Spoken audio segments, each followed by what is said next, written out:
You're listening to the Bearded Theologians podcast, hosted by Zach Bechtold and Matt Franks. If you'd like to learn more about the Bearded Theologians, you can go online at beardedtheologians.com, where we have past podcasts, blogs, and a couple items for sale.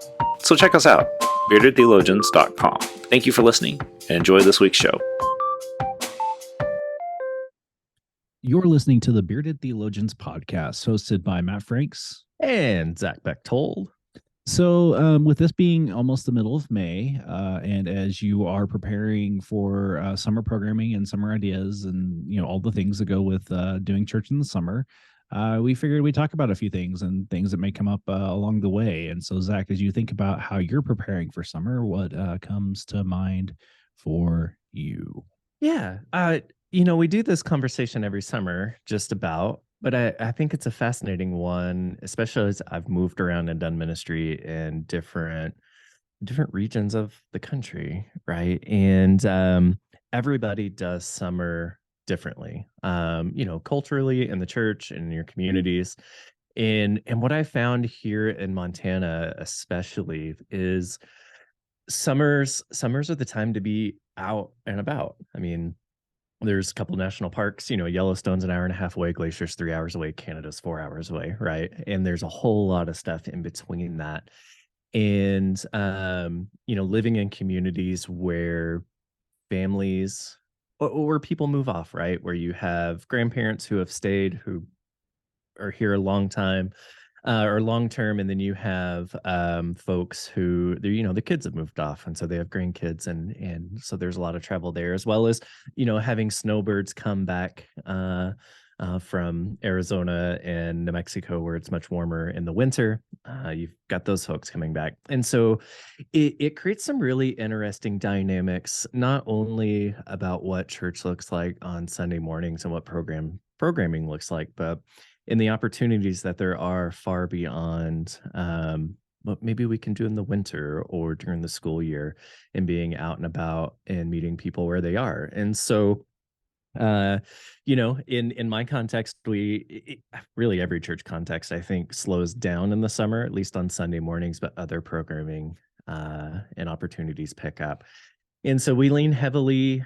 I lean heavily into that. I'm encouraging people to be where they need to be, whether that's out hiking or fishing or with their grandkids or traveling, whatever, and lean into the digital spaces that we can on Sunday to still connect with folks wherever they may be, but also finding fun and unique opportunities throughout the week to gather for, hiking or a beer or coffee or fellowship in church in some different kind of way that doesn't look like Sundays. So that's kind of where I gear up, or where I'm gearing up to head into June through August for here in Bozeman in the area.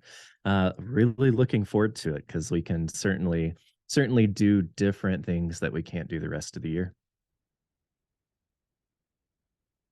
Muted.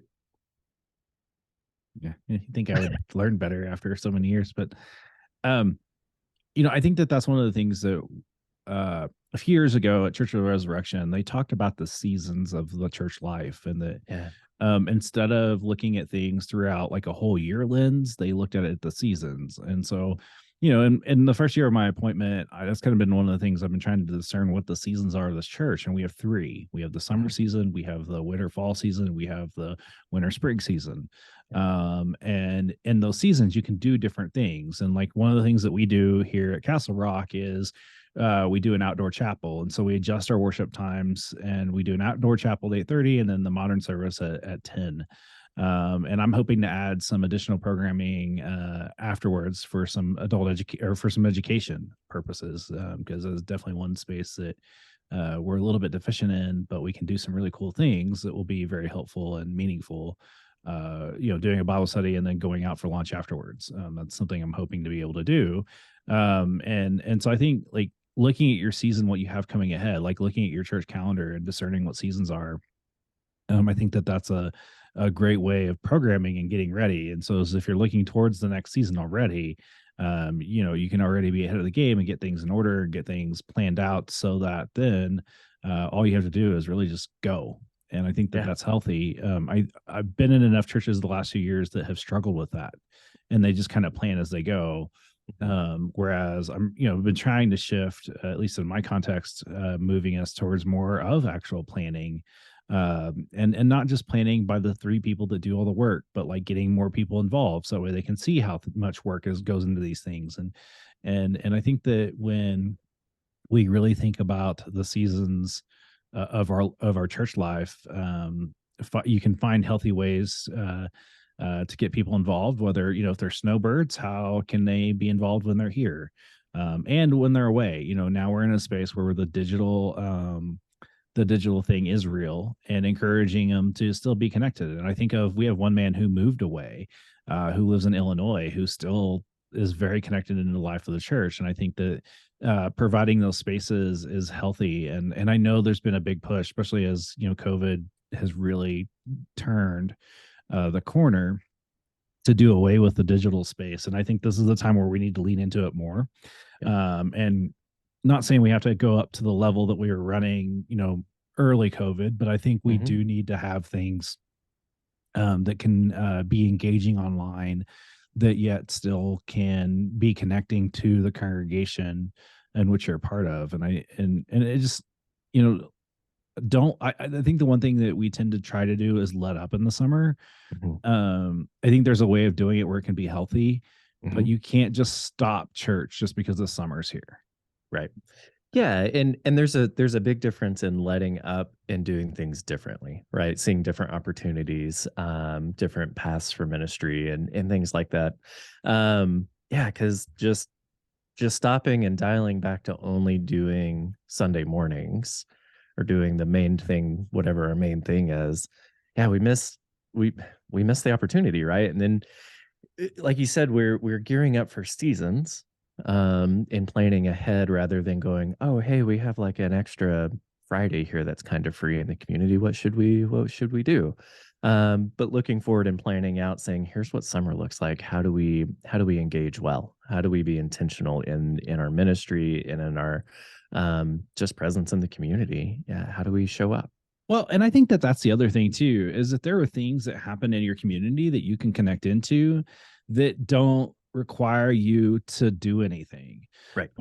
We have a big 4th of July parade here, and we won't necessarily have a parade float unless people are wanting to do it.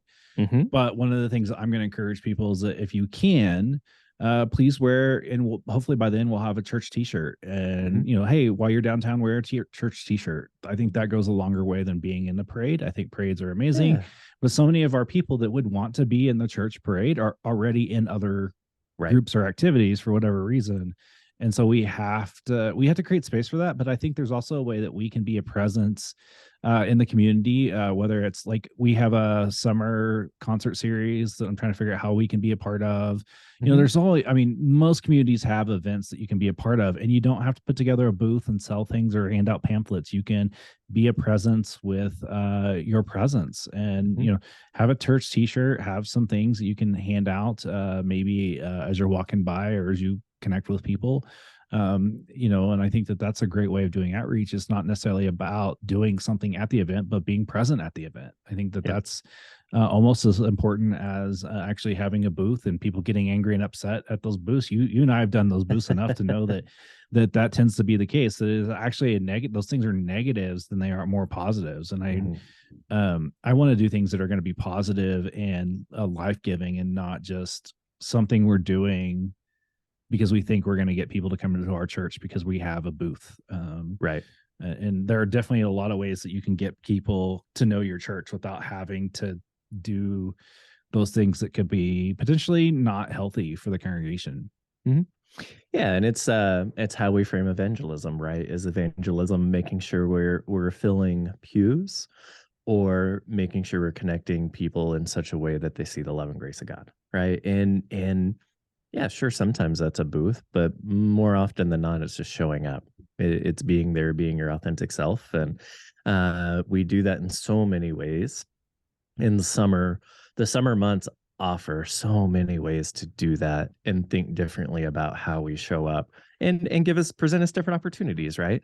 And so, yeah, that's where I would land this week, is show up. What are the ways you can show up? that are helpful and healthy and fruitful for your community and for your church. Yeah, and I think that that's definitely you're right. I think that's a great place to land, and realize that like outreach can look as simple as having a church T-shirt on, being at an event. Yep. And that can be outreach. There's something really cool, and I've seen this at baseball games and other things, of seeing a whole church wearing their church T-shirt at the event. I think that's always kind of cool. Especially in the summertime, go to a baseball game, go to all these other things. And so outreach isn't as scary as we make it out to be. Right. And so I think that that's definitely a good place to land today. So with that in mind, we want to encourage you to go to our website at beardedtheologians.com and check out all of our great past podcasts and content to pick up with Father's Day and Mother's Day around the corner. Actually, Mother's Day is Sunday. So just, if you haven't gotten your gift today, good luck. But one of the things that I always like to share with this is that like Zach and I do this out of the passion of our heart for the church and for the faith community. And last couple of weeks we've had like crazy blips that have caused us not to be able to record. Literally like crazy blips on both our sides, not being able to record for the first time in 6 years. And so one of the things that I kind of had told myself is that this is for our passion. And so we just kind of took a break, not intentional, definitely not intentional. We just couldn't record, like physically couldn't record. Didn't happen. Yeah. Internet's in Montana and Colorado were being crazy, just like the weather is right now. And so, we do this out of the kindness of our heart. And so one of the ways that you can help us is like us and share us. The more reviews you can give us, the better. It helps us along the way. It gets who we are out there, because one of our goals is always to try to bring healthiness to the church, and we feel like we do that with the conversations that we have here. And you can do that all at our website or wherever else you listen to podcasts. And so for the Bearded Theologians, I'm Matt Franks. I'm Zach Bechtold. Thanks for checking us out. Guys, I want you to subscribe and like this video and push that thumbs up. Thank you for listening to the Bearded Theologians podcast. Don't forget to like, subscribe, and share on all social media outlets. You can check out old episodes and more information at beardedtheologians.com. Thanks for checking us out.